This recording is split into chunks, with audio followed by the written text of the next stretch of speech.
when you're at a track day with friends and you've got a Lamborghini there, Super Trofeo, and then you've got a Hendrick stock car, what are you going to do? You're going to race. So huge thanks to the track for letting us do that at lunch with safety, all safety protocols in place. But the thing I got to tell you about this race before you see it is my good friend Jason had promised that he wanted me to go first. He wanted me to make the move, and then he was going to come. You listen with your ears. You see if Jason gave me the hit. I don't know. It's a little questionable, but either way, enjoy the race. We had a good time doing it. How you doing, everybody?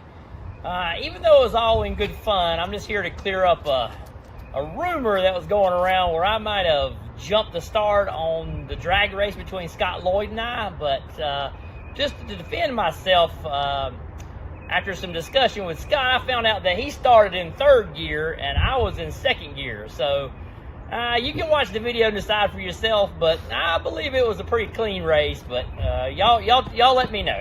Thanks.